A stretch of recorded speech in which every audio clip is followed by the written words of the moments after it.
Did you know that the very first organized sports played by humans weren't about winning trophies or breaking records, but were actually training exercises for survival, with ancient warriors practicing their combat skills through games that would eventually become the sports we recognize today?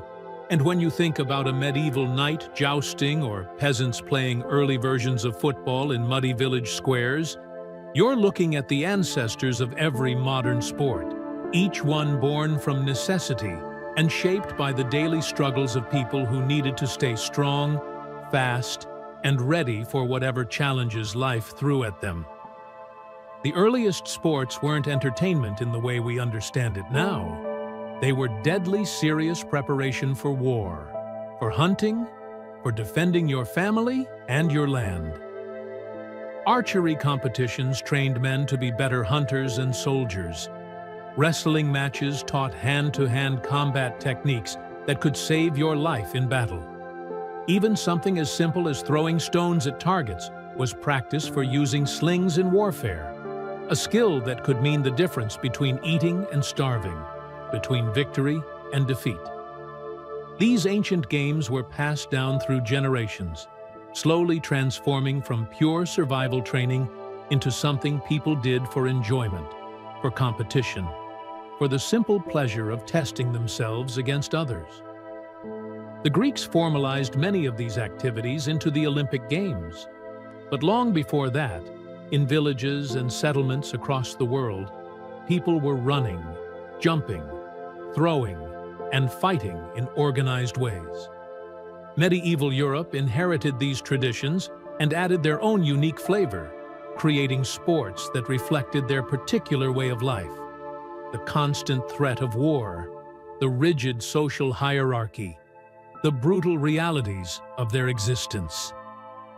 Tonight, as you settle in and let your mind wander back through the centuries, you'll discover what it was really like to play sports in the Middle Ages, when games were rough, rules were loose, and playing could sometimes be just as dangerous as actual combat. Welcome to 1 hour before sleep, the place where your day gently fades away and sleep quietly takes over. Imagine yourself standing in a medieval village on a crisp autumn morning. The year is 1425, and today is a festival day, which means no work in the fields, and a rare opportunity for the common people to gather and play games. The air is filled with excitement, a buzz of anticipation that's palpable, even though the sun has barely risen above the horizon. Children are running between cottages, their voices high and eager. Adults are emerging from their homes, stretching muscles sore from endless labor, looking forward to a day that's different from all the others. The village green, normally used for grazing animals or gathering after church, has been cleared and prepared. It's not much, just a flat area of grass, worn down in patches where feet have trampled it countless times before. But today, it will be the arena for contests that everyone has been talking about for weeks. There's no stadium, no bleachers, no organized seating. People simply gather around in loose crowds, jostling for better views, calling out to friends, placing informal bets on who will win which contest. You find yourself among them, dressed in the rough wool clothing that marks you as a peasant. Your hands are calloused from work, your body lean and strong from physical labor, though probably bearing the marks of old injuries that never quite healed properly. Around you, men are warming up, stretching, testing their muscles. Some are young, barely more than boys, eager to prove themselves. Others are older, veterans of many festival games, their bodies scarred but still capable. The first event of the day is wrestling. Not the theatrical wrestling you might see on television in the modern world, but real, brutal wrestling, where the goal is simple: Force your opponent to the ground and hold him there. There are few rules. No biting, no eye gouging, but almost everything else is permitted.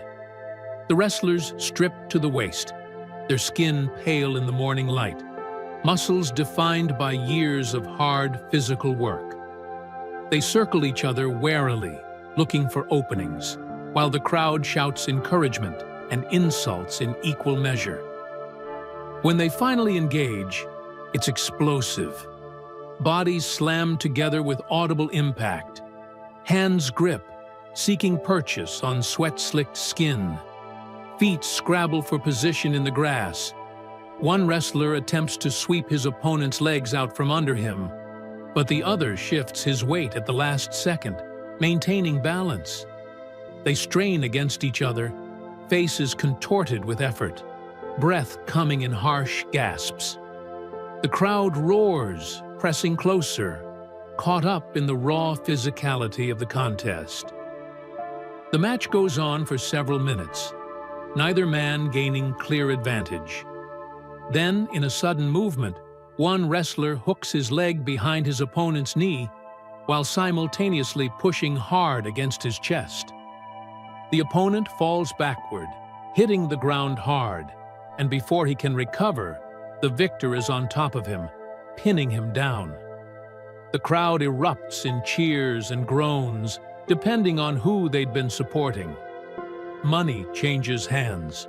The loser gets up slowly, rubbing his shoulder, but there's no shame in his face. He fought well. That's what matters. More wrestling matches follow, each one slightly different, each showcasing different techniques and strengths. You watch, fascinated by the skill involved, despite the apparent brutality. These men have been wrestling since childhood. They know holds and counters that have been passed down for generations. It's not just about strength, though that certainly helps. It's about timing, leverage, understanding your opponent's balance, and how to disrupt it. Between matches, there's food being sold by enterprising villagers: meat pies, ale, chunks of bread and cheese. The smell mingles with the scent of crushed grass and sweat and autumn air. You buy a meat pie from a woman with flour-dusted hands and bite into it, the pastry flaky and the filling savory and hot. You chew slowly, watching the next match begin, feeling the warmth of the sun on your face and the solid ground beneath your feet. As the morning progresses, the wrestling matches give way to archery competitions.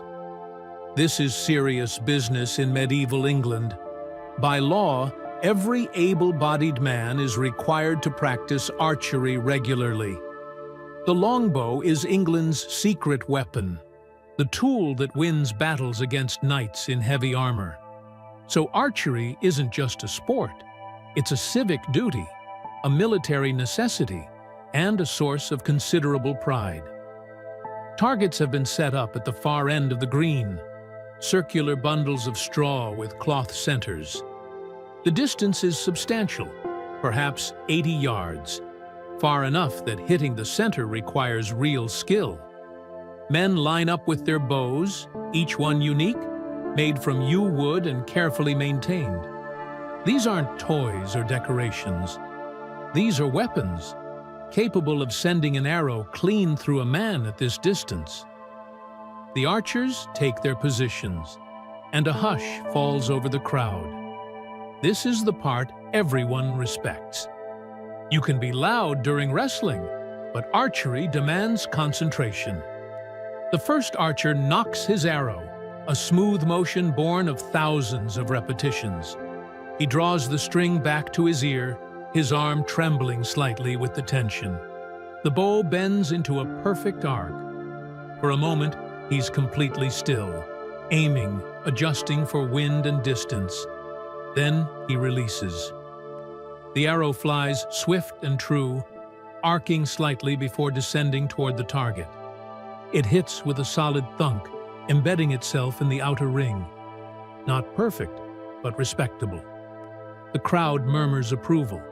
The archer steps back, and the next man takes his place. One after another, they shoot. Some arrows hit the target. Some miss entirely, disappearing into the grass beyond or thudding into the earthen bank that's been built up as a backstop. The best archers hit the center consistently, their arrows clustering tight together. You watch one man in particular, older than most, his face weathered and calm. His first arrow hits dead center. His second splits his first arrow down the middle. The crowd gasps at the display of skill, and even the other archers look impressed. After the archery comes the stone-throwing contest. This is less formal, more chaotic, but no less competitive.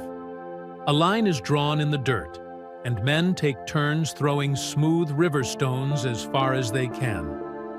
It's pure strength combined with technique, the twist of the body, the snap of the arm, the angle of release. Some men can throw astonishingly far, their stones sailing 100 feet or more before finally coming to earth. A boy of perhaps 12 throws alongside the men, his stone traveling only half the distance of the adults, but he's trying hard, his face serious with concentration. No one mocks him. Everyone started young. Everyone remembers what it was like to be small and weak and determined to get stronger. Then comes the quarterstaff competition, and this brings out different participants. The quarterstaff is a weapon of the common people, just a long wooden pole, typically made from oak or ash, about 6 to 8 feet in length. But in skilled hands, it's devastatingly effective. 2 men enter a marked circle, each holding a staff. The goal is to strike your opponent or knock him out of the circle. The staffs crack together with sharp reports, the men moving in patterns that look almost like a dance, flowing from attack to defense and back again. The sound of wood striking wood echoes across the green. The men circle each other, staffs whirling, testing defenses, looking for openings. One man lunges forward with a thrust aimed at his opponent's chest, but the other man deflects it with a circular motion of his own staff, then counters with a swing toward the legs. The first man jumps over it, barely, his balance momentarily compromised. His opponent presses the advantage, raining down a series of quick strikes that force the first man backward, closer to the edge of the circle. But the first man recovers, plants his feet, and delivers a powerful overhead strike that his opponent barely blocks. The impact is so forceful that both staffs shudder, and you can see the strain in both men's arms. They break apart, circling again, both breathing hard now. The match continues for several more minutes, neither gaining clear advantage, until finally one man's foot crosses the circle's boundary, and the match is called. By afternoon, the main event arrives, the one everyone has been waiting for: mob football. This is the ancestor of modern soccer and rugby, but it bears little resemblance to either organized sport. It's chaos, pure and simple, and it's absolutely captivating. The rules, such as they are straightforward. 2 teams, usually representing different parts of the village or neighboring villages, attempt to move an inflated pig's bladder to a goal. The goals are often miles apart. One might be the door of the church at one end of the village, the other a tree at the opposite end. The number of players is unlimited. Sometimes dozens of people participate on each side, sometimes hundreds. Almost anything is allowed. You can kick the ball, you can carry it, you can throw it, you can tackle opponents, block them, wrestle them to the ground. The only real rule is no weapons and no killing. Beyond that, it's every man for himself. The ball is placed in the center of the village green, and at a signal, chaos erupts. Both teams surge forward, a mass of bodies converging on that leather sphere. Men slam into each other with bone-jarring force. The ball squirts free, is kicked, bounces off someone's head, gets picked up by a fast runner who manages to break free of the pack and sprint 10 yards before being brought down by 3 opposing players who pile on top of him. The game flows back and forth across the village like a living thing. When the ball moves down the main street, the crowd follows, surging along with it, shouting encouragement. Women lean out of windows to watch. Children run alongside, dodging adult legs, cheering for their favorites. Dogs bark, adding to the general mayhem. You find yourself caught up in it, running with the pack, feeling the excitement pulsing through your veins. When the ball comes near you, you kick at it, your foot connecting solidly, sending it bouncing forward. Someone from the opposing team immediately kicks it back the other direction. Bodies collide around you. You push forward, straining to reach the ball, but someone's elbow catches you in the ribs and you stumble back, gasping. The game rages on. Men emerge from the scrum with bloody noses, torn clothing, mud covering them from head to toe. But no one quits. The competition is too fierce, the pride too great. Your team manages to work the ball down toward your goal, the old oak tree at the south end of the village. The opposing team fights desperately to stop you, forming a wall of bodies. Your strongest players lower their shoulders and charge, trying to break through by pure force. The two sides meet with a sound like thunder. Men are knocked off their feet. Someone goes down hard and doesn't get up right away. His friends help him to the side, where he sits dazed, watching the game continue without him. The ball pops free from the scrum, high in the air, and for a moment, everyone stops, watching it arc through the sky. It comes down in a relatively clear area, and the race is on to reach it first. A young man, fleet of foot, gets there ahead of everyone else. He scoops up the ball and runs. He's fast, but the entire opposing team is chasing him. He zigzags, trying to avoid tacklers, his legs pumping, his breath coming in ragged gasps. He makes it 20 yards, 30, 40. The tree is in sight. The crowd is screaming. Then someone dives and catches his ankles, sending him crashing to the ground. The ball flies from his hands, and the chaos begins anew. Hours pass. The sun moves across the sky.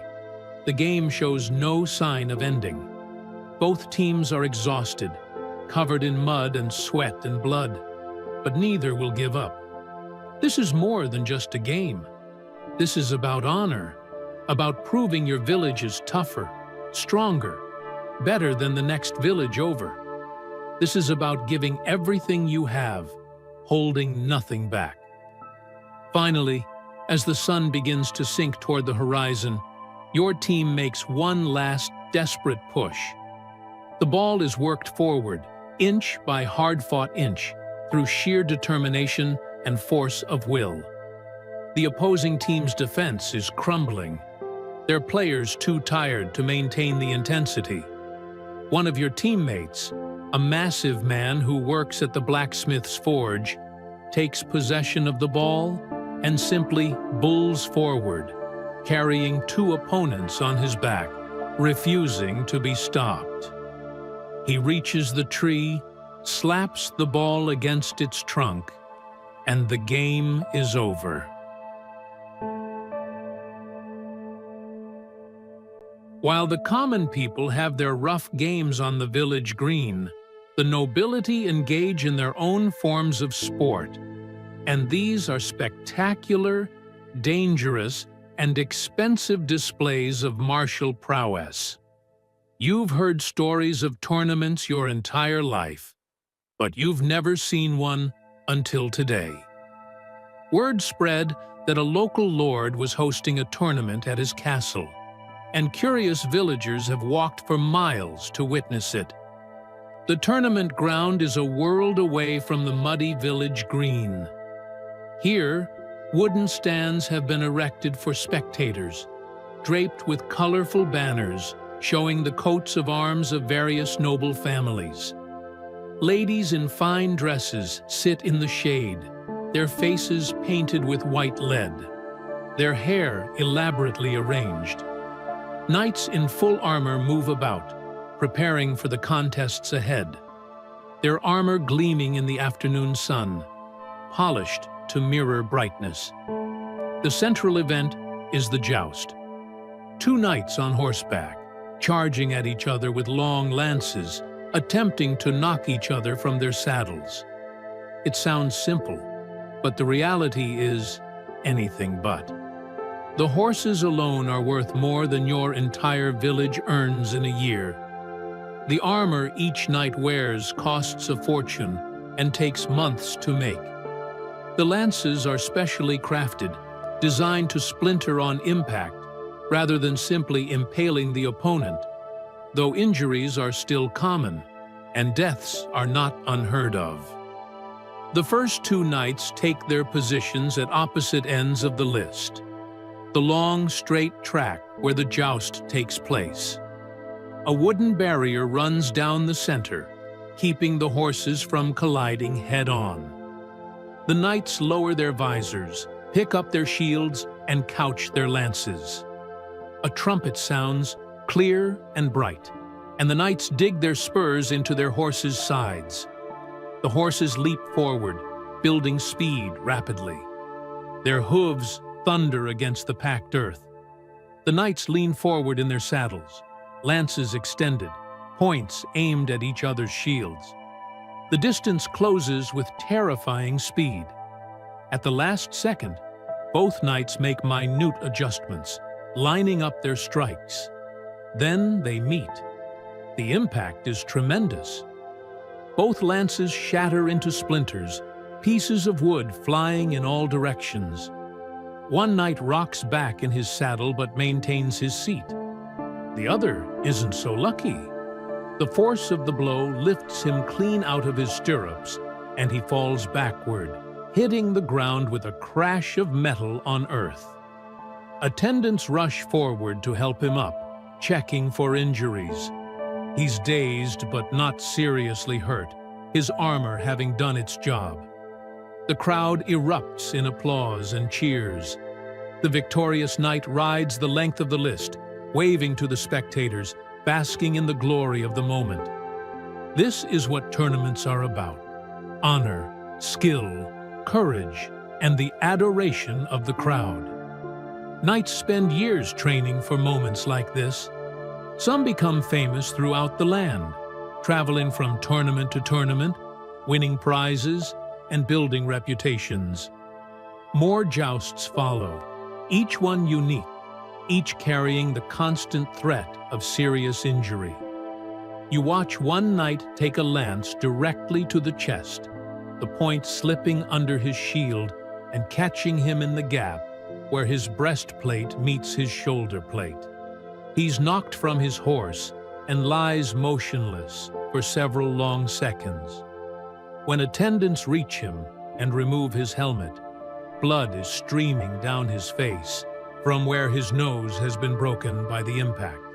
He waves off assistance, gets to his feet on his own, and walks from the field to thunderous applause. Courage in the face of pain is admired above almost all else. Between jousts, there are other competitions. Mounted knights throw spears at targets, demonstrating accuracy at speed.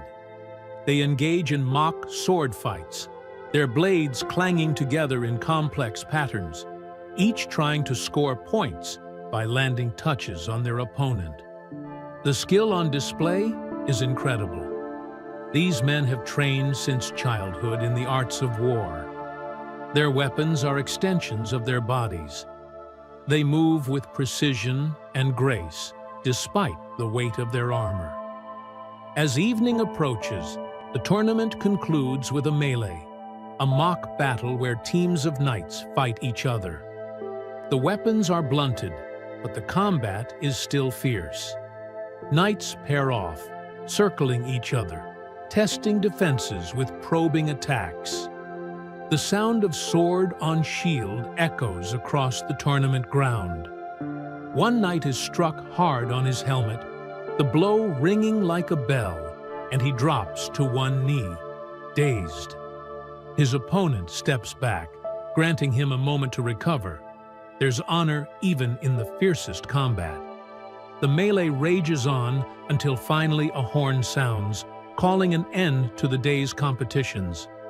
The knights remove their helmets, faces red and sweating despite the cool evening air. They embrace each other, friends despite having just been trying to knock each other unconscious. This is sport at its most intense, where the line between game and genuine warfare is razor thin. As darkness falls, you make your way back to the village, your body sore, but your spirit lifted by the day's events. The festival has wound down, but small groups still gather around fires, talking about the games, reliving the best moments, arguing good-naturedly about who performed best. Someone has brought out a lute, and music drifts through the evening air. Simple melodies that everyone knows, that have been passed down for generations. You settle near one of the fires, feeling its warmth seep into your tired muscles. Around you, men are comparing bruises and scrapes, badges of honor from the day's competitions. One man's eye is swollen nearly shut from the mob football game. Another is nursing a twisted ankle from the wrestling. No one complains. Pain is expected, accepted, almost welcomed as proof that you participated fully, that you held nothing back. Someone passes around a jug of ale, and you take a long drink, the liquid cool and slightly bitter. The woman beside you is telling a story about her grandfather, who was supposedly the best archer in 3 counties back in his day, could hit a sparrow in flight at 50 paces. Everyone has heard the story before, but no one stops her. These stories are part of the tradition, connecting the present to the past, reminding everyone that they're part of something larger than themselves. You think about the differences between the sports you saw today, the rough, democratic chaos of mob football where anyone could participate, and the refined, expensive spectacle of the tournament where only the wealthy could afford to compete. Both were dangerous. Both required skill and courage. But they existed in different worlds, separated by birth and wealth and social position. The common people's games served practical purposes. Wrestling trained men for hand-to-hand combat. Archery was required by law for military readiness. Even mob football, for all its chaos, taught teamwork, endurance, and the ability to function while exhausted and hurt. These weren't just entertainments, they were preparation for the hard realities of medieval life. The nobles' tournaments, meanwhile, were displays of power and wealth as much as tests of skill. The armor alone could cost what a peasant family would earn in 10 years. The horses were bred specifically for warfare, trained from birth, worth fortunes. When a knight participated in a tournament, he was showing the world that he belonged to an elite class, that he had the resources and training to be a warrior. It was pageantry, but pageantry with a purpose. Yet both served similar functions in their own ways. They gave people something to aspire to, something to practice, something to talk about during the long, dark winters when work was scarce and entertainment even scarcer. They created heroes, the archer who never missed, the wrestler who'd never been thrown, the knight who'd won 100 jousts. These heroes gave ordinary people something to dream about, to emulate, to strive toward. As the fire burns down to embers, the conversation gradually fades. People drift off toward their homes, calling quiet goodbyes, looking forward to sleep. You rise slowly, your body stiff from sitting, and make your way to your own cottage. The moon is up, nearly full, casting silvery light across the village. Everything is quiet now except for the occasional bark of a dog or the hoot of an owl. Inside, you lower yourself onto your straw mattress with a grateful sigh. Every muscle aches, but it's a good ache, the kind that comes from using your body the way it was meant to be used. You think about the day's events, the wrestling matches with their displays of strength and technique, the archery competition where skill was everything, the brutal chaos of mob football, the spectacular pageantry of the tournament. Each sport different, each revealing something about the people who played them and the world they lived in. Medieval sports were not gentle. They were not safe. People were regularly injured, sometimes seriously. Deaths happened, though rarely at common games, more often at tournaments where the stakes and the violence were higher. But people played anyway, because the alternative was worse. A life without games, without competition, without the chance to prove yourself and test your limits, was a life diminished. Your breathing slows, deepens, your eyelids grow heavy. Outside, the village sleeps, everyone exhausted from the festival day.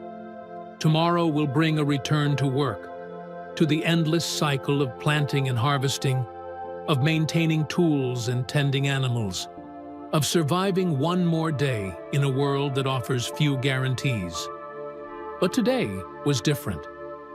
Today was about more than survival. Today was about being human, about competing and striving and pushing yourself to see what you are capable of. The games live on in your mind as you drift toward sleep. You see the wrestlers grappling, the archers drawing their bows, the football players surging back and forth in their mud-covered masses, the knights charging at each other with lances lowered. All of it connects back through time, links in a chain that stretches from the present to the ancient past and forward into the unknown future. People have always competed. They always will. The forms change, the rules evolve. But the fundamental human need to test oneself against others remains constant. Sleep comes gently, naturally, pulling you down into its embrace. Your last thought is of the young boy you saw throwing stones earlier, his face serious with determination, his throw traveling only half the distance of the men's, but improving with each attempt. You smile slightly. That boy represents something important. The continuation of tradition, the passing of knowledge and skill from one generation to the next, the simple human drive to get better, to be stronger, to achieve more. The medieval world was hard, often brutal, frequently unfair. But it was also a world where human qualities like courage, skill, determination, and perseverance were celebrated and cultivated. The sports people played reflected that world. Dangerous, yes, but also vital, alive, full of energy and passion, and the desire to be more than just another person scratching out an existence.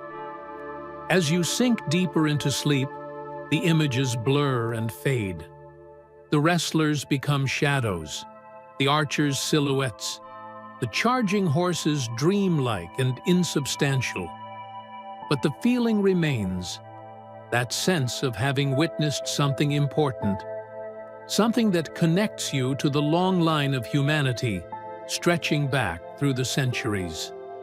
Medieval people played sports for many reasons: to train for war, to prove themselves, to earn glory, to simply break the monotony of endless work. But perhaps most importantly, they played because it made them feel alive. Because it reminded them that they were more than just bodies doing labor, that they had spirit and will, and the capacity to strive for something beyond mere survival. And in that, they were not so different from people in any age. The desire to compete, to test yourself, to see what you're capable of, these are universal human traits, as constant as the stars overhead and the earth beneath your feet. The sports change, the world changes, but people, in their fundamental nature, remain the same, seeking challenge, seeking glory, seeking that moment of triumph when everything comes together and you achieve something you weren't sure you could do. Sleep takes you completely now, and you rest deeply, peacefully, your body recovering from the day's exertions, your mind processing everything you witnessed and experienced.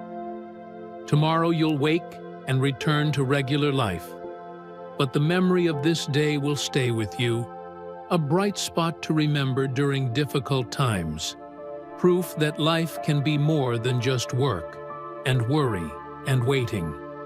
Sometimes, if only rarely, it can be exciting, thrilling, full of possibility and achievement. That's what the medieval sports represented, and that's what sports still represent today. The human spirit at its best, striving, competing, never giving up, always pushing forward towards something better.